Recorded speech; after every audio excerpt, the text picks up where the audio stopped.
Taiwan की राजधानी Taipei के एयरपोर्ट की ये तस्वीरें। नैन्सी पेलोसी यहां से रवाना हो रही हैं। सीधी तस्वीरें हम आपको दिखा रहे हैं। अमेरिकी दूतावास के अधिकारी मालूम पड़ते हैं जो कि यहां पर विदाई देने के लिए पहुंचे हैं नैन्सी पेलोसी को। अब से थोड़ी देर पहले उनका काफिला पहुंचा और लंबे समय तक यहां पर औपचारिकताएं पूरी की गई जो विदाई की हैं। जी न्यूज पर ये एक्सक्लूसिव तस्वीरें हम आपको दिखा रहे हैं। अमेरिका के हाउस ऑफ रिप्रेजेंटेटिव की स्पीकर नैन्सी पेलोसी और यह विमान उड़ान भर रहा है। इस वक्त की बड़ी खबर, सीधी तस्वीरें आपको दिखा रहे हैं। नैन्सी पेलोसी का विमान अब उड़ान भरने के लिए रनवे पर पहुंच रहा है। अब से कुछ मिनट में यह विमान ताइवान से टेक ऑफ कर जाएगा और पूरी दुनिया की नजर इस दौरे पर बनी हुई थी।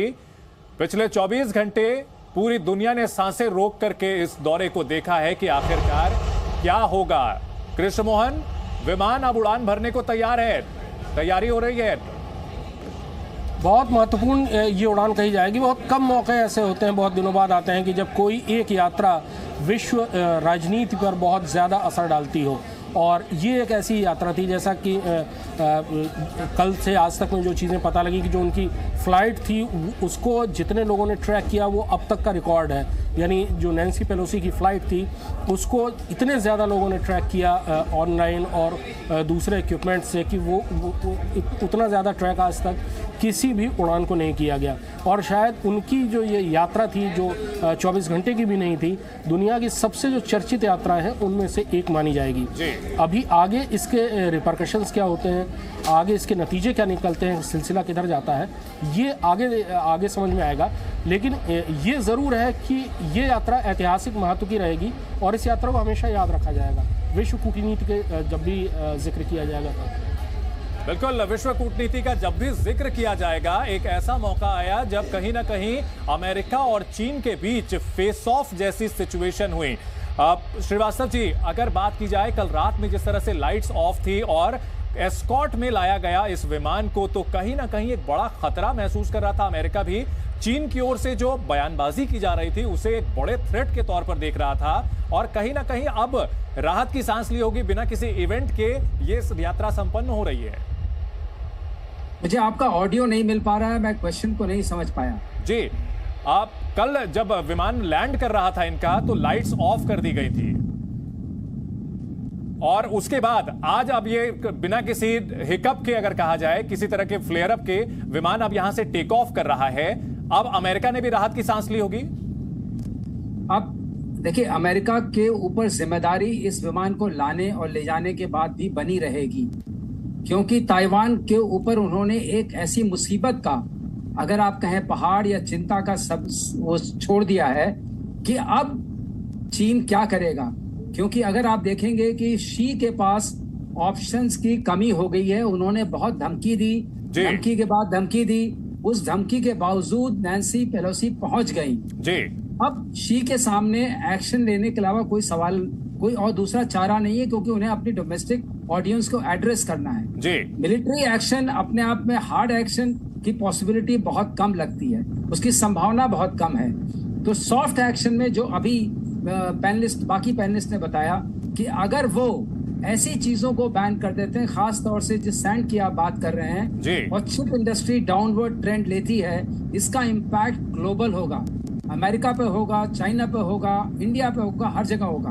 और ये इम्पैक्ट इतना जबरदस्त होगा कि जो हम रिसेशन की बात कर रहे हैं, वर्ल्ड रिसेशन की, उसको ये एक्सेलरेट कर देगा। इसको मैं कहूंगा it's is something like mad mutually assured destruction.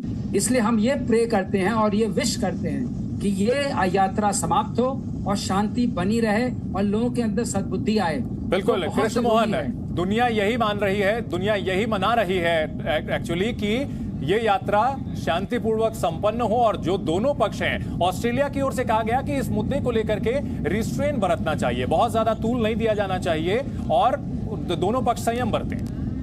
चंदन, इस तरह की बातें कही जाती हैं और ये तो तय था कि चीन इतनी बड़ी हिमाकत नहीं करेगा कि वो इस एयरक्राफ्ट को नुकसान पहुंचाने की कोशिश करे, लेकिन हो सकता है वो उसको रोकने की कोशिश कर सकता है, जो कि एक एम्बैरेसमेंट होता अमेरिका के लिए, और इसीलिए उसने सिक्योरिटी का इंतजाम किया था। बहरहाल ये यात्रा अपने आखिरी पड़ाव पर पहुंच रही है, दक्षिण कोरिया के बाद उनको वापस जाना है, लेकिन इसके रिपरकशंस आगे क्या होंगे ये देखने लायक चीज़ें होंगी। शी जिनपिंग को अब कुछ तो करके दिखाना होगा। वो डिप्लोमेटिकली कोई एक्शन ले सकते हैं, इकोनॉमिकली कोई एक्शन ले सकते हैं, मिलिट्री एक्शन की अभी दूर दूर तक कोई संभावना दिखती नहीं है। या अचानक कोई घटना हो जाए और उसके बाद हालात काबू से बाहर हो जाए, ऐसी भी घटनाएं इतिहास में हुई हैं तो बात अलग है। लेकिन अभी जो स्थितियां नज़र आ रही हैं उससे ये नहीं लगता है कि मिलिट्री ऑप्शंस शी जिनपिंग अभी उसको एक्सरसाइज करना चाहते हैं, अभी कोई ऐसा सैनिक अभियान शुरू करना चाहते हैं, सैनिक कार्रवाई शुरू करना चाहते हैं। लेकिन इसमें भी कोई शक नहीं है कि शी जिनपिंग कुछ ना कुछ करेंगे जरूर, क्योंकि उनको करना पड़ेगा। अमेरिका के लिए झुकना मुश्किल था क्योंकि उसके महाशक्ति का दम्भ चला जाता।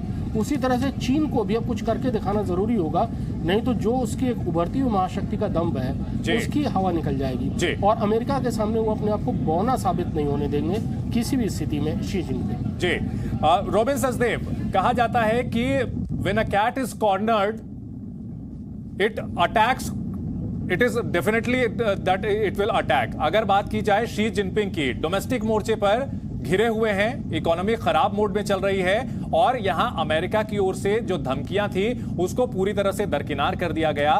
तो ऐसे में ये सब मान रहे हैं कि कुछ ना कुछ करेंगे। वो क्या कुछ हो सकता है? ये सब मानते हैं कि भाई बड़ा हमला करना सीधे वो अफोर्ड नहीं कर सकते, लेकिन क्या वो कदम उठा सकते हैं जिससे उनका फेस सेविंग भी हो जाए और मैसेज भी चला जाए?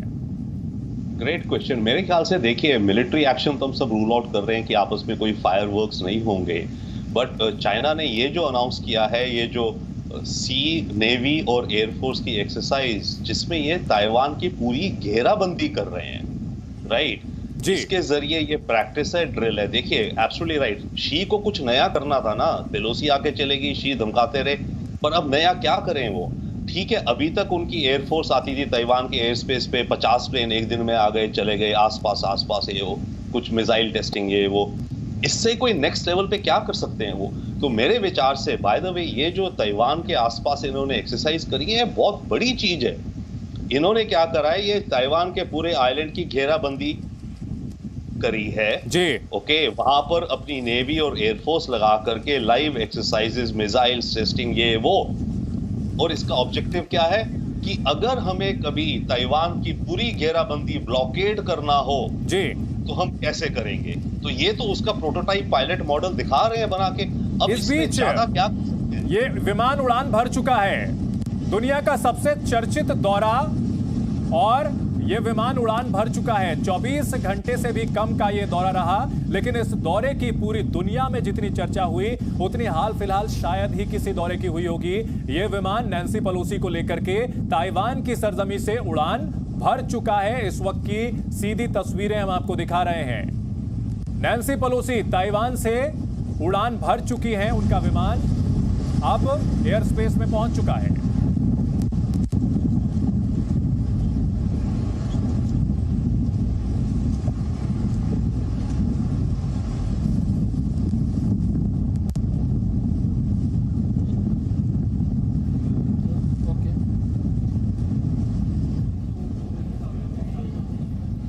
नैन्सी पेलोसी का विमान उड़ान भरा है और इसी बीच एक बड़ी खबर अपने दर्शकों को यह बता दें कि चीन के सरकारी मीडिया की ओर से यह कहा गया है कि अमेरिका और ताइवान के जो अलगाववादी हैं, आगे जो भी अंजाम होगा उसकी जिम्मेदारी पूरी तरह से उनकी होगी। ताइवान जो पहुंची है नैन्सी पेलोसी, आगे जो कुछ भी घटनाक्रम होगा उसकी जिम्मेदारी पूरी तरह से होगी। कृष्ण मोहन, चंदन, चीन की ओर से सीधे सीधे धमकी।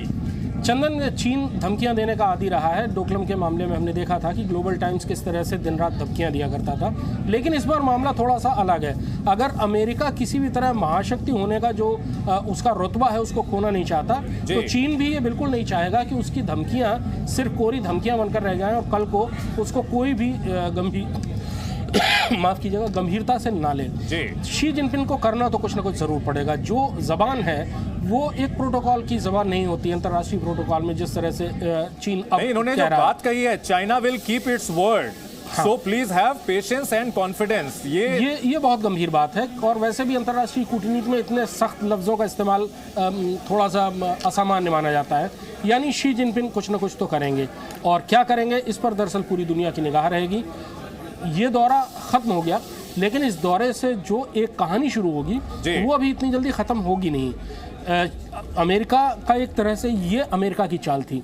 अब शी जिनपिंग अगली चाल क्या चलेंगे ये बहुत महत्वपूर्ण होगा, और अगली चाल निश्चित तौर पर पिछली चाल से ज़्यादा बड़ी होगी, ज़्यादा भारी होगी, अमेरिका के इस दौरे से भी भारी होगी अगर शी जिनपिंग को अपना चेहरा बचाए रखना है तो।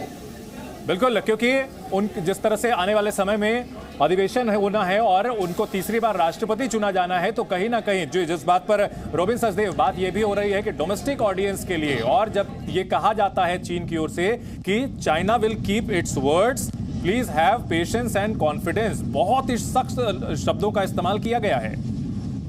नहीं, डेफिनेटली बड़े चिंताजनक शब्द यूज हो रहे हैं और शब्दावली बहुत ही कैलकुलेटेड और खतरनाक है। और पर जैसे भी कृष्ण मोहन जी कह रहे हैं, मैं भी यही बात कह रहा हूँ कि चाइना अभी तक ताइवान के आसपास प्लेन हिला हुलू करके थ्रेट करता था ये वो।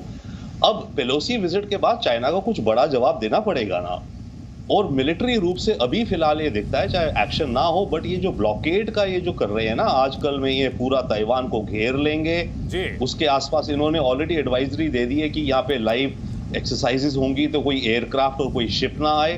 तो इसका मतलब तो वर्चुअली शायद क्या चाइना 24 घंटे के लिए चाइना को ब्लॉकेड करेगा इस एक्सरसाइज के जरिए जी। चारों तरफ उसने अलग अलग 6 स्पॉट्स बना दिए, नॉर्थ साउथ ईस्ट वेस्ट, ठीक है, और वहां पे बोल रहे हैं हम इतने एक्सरसाइज कर रहे हैं, तो ऑब्वियसली पैसेंजर एयरक्राफ्ट उस हवाई स्पेस पे जा पाएंगे, शायद मना हो जाना चाहिए। समुद्री जहाज उस एरिया से जाएं, शायद मना हो जाना चाहिए। तो ये एक पहला स्टेप होगा चाइना का प्रोटोटाइप बनाने का, क्योंकि देखिए लॉन्ग टर्म में भी चाइना को जो ताइवान को कैप्चर करना है उसका प्रयास ये रहेगा कि बिना फिजिकल डैमेज किए, क्योंकि इतनी इकोनॉमी और लिंक्ड है, बिना फिजिकल डैमेज किए अगर वो ताइवान को कैप्चर कर ले तो सबसे आसान तो एक रास्ता ये है ना, ब्लॉकेड कर दो अगर कर सको। टापू है, पूरे चारों तरफ से घेर दो, कोई किसी दूसरे देश की शिप आ ना पाए जा ना पाए, कोई एयरक्राफ्ट आना पाए जाना पाए। ताइवान को 6 महीने ब्लॉकेड कर दो, उनकी बैकबोन तोड़ दो, खुद ही बोले जी त्राही त्राही। लेकिन सवाल श्रीवास्तव साहब, जो ये ब्लॉकेड की बात है, आक्रामक बयानबाजी पहले भी थी, तो अगर चाइना ब्लॉकेड करना चाहता तो पहले भी कर सकता था। उस समय ये क्या मजबूरियां रही कि सिर्फ बयानबाजी करता रहा, वो ब्लॉकेड वाला रास्ता पहले अख्तियार नहीं किया? अगर चाइना ब्लॉकेड करने की कोशिश करेगा, चाइना ने नोटैम जाहिर किया है, निकाला है। नोटैम का मतलब है नोटिस दे करके एक्सरसाइज कर रहे हैं। अगर ये नोटिस दे करके एक्सरसाइज कर रहे हैं तो ब्लॉकेड उसका पार्ट नहीं है। अगर चाइना ब्लॉकेड करता है तो ये बहुत बड़ा मिलिट्री एक्शन है, क्योंकि ब्लॉकेड करने का मतलब ये होगा कि अगर कोई उस ब्लॉकेड को ऑनर नहीं करता है तो आपको उस जहाज को या उस सबमरीन को या उस शिप को आपको शूट डाउन करना पड़ेगा। आपको याद होगा कि यूक्रेन के संदर्भ में भी जेलेंस्की ने बहुत यूरोप से और अमेरिका से ये कई बार अर्ज किया था, अपील की थी कि आप इसको नो फ्लाई जोन बनाइए। बिल्कुल, नो फ्लाई जोन बनाने के लिए कोई भी महाशक्ति तैयार नहीं हुई। ये अपने आप में एक बहुत बड़ा मिलिट्री एक्शन है। अगर ये एक्शन लिया गया तो इसका जवाब जरूर आएगा और इसमें यूनाइटेड स्टेट्स डायरेक्टली इन्वॉल्व हो जाएगा। ये सारी चीजों को वायलेट करता है। कृष्ण मोहन, यही बात आपने कही थी कि अगर वो ब्लॉकेड वाला रास्ता होता है, अगर वो रास्ता अपनाता है तो चीन, तो निश्चित तौर पर तब माना जाएगा कि उसका इरादा जंग करने का है। बहुत सारी ऐसी स्थितियां होती हैं, बहुत सारे ऐसे कदम होते हैं जिनके पूरे होने का, जिनके उठा लिए जाने के बाद ये समझ में आ जाता है कि अब लड़ाई होने वाली है। अभी उनमें से कोई कदम, कम से कम आज इस वक्त तक कोई भी कदम ऐसा नहीं है जिसको देखकर ये लगता हो कि गंभीर लड़ाई शुरू होने वाली है, झड़प शुरू होने वाली है। अभी तक कोई भी ऐसी चीज़ें नहीं हुई, लेकिन ये भी तय है कि चीन को जवाब देना होगा और चीन जवाब देगा, और वो जवाब मेरे ख्याल से बहुत जल्दी देगा भी। शाम 3:45 बज रहे हैं चीन में, और इससे ज़्यादा वक्त हो चुका होगा ताइवान में, इससे भी ज़्यादा वक्त हो चुका होगा। अब वो कदम आज उठाया जाता है, आज रात उठाया जाता है, कल उठाया जाता है, लेकिन उठाया ज़रूर जाएगा। रात को 3 बजे अमेरिका के राजदूत को बुलाकर उससे नाराज़गी का पत्र देना ये साफ बताता है कि अब चीज़ें उतनी ज़्यादा बेहतर नहीं रह गई हैं। ये भी एक प्रोटोकॉल के उसमें, डिप्लोमेसी में ये भी एक नाराज़गी जताने का तरीका होता है। ऑड आवर्स में आप बुला लेते हैं, ऑड आवर्स में आप उनको हाजिरी लगवा देते हैं, ये एक तरीका होता है। चीन क्या करेगा, अब सबकी नज़र उस पर है। अमेरिका ने अपना कदम उठा लिया जो अमेरिका को करना था। पेलोसी ने अपना दौरा पूरा किया और वापस चली गई हैं। अब विश्व दूसरी चीज़ों का इंतजार कर रहा है। रूस को जो कहना था रूस ने कह दिया, पाकिस्तान को जो कहना था पाकिस्तान ने कह दिया, लेकिन अब जो कुछ कदम उठाना है वो चीन को उठाना है। चीन का वो कदम क्या होगा, ये आगे की सारी दशा और दिशा निर्धारित। बिल्कुल, सब कुछ इस पर निर्भर करेगा कि शी जिनपिंग की ओर से क्या कदम उठाया जाता है, चाइना क्या रिएक्शन देता है, क्योंकि नैन्सी पेलोसी का ये दौरा पूरा हो चुका है और अभी अब से थोड़ी देर पहले उन्होंने ताइवान से उड़ान भर ली है। इस बड़ी खबर पर हमारी कवरेज लगातार जारी है।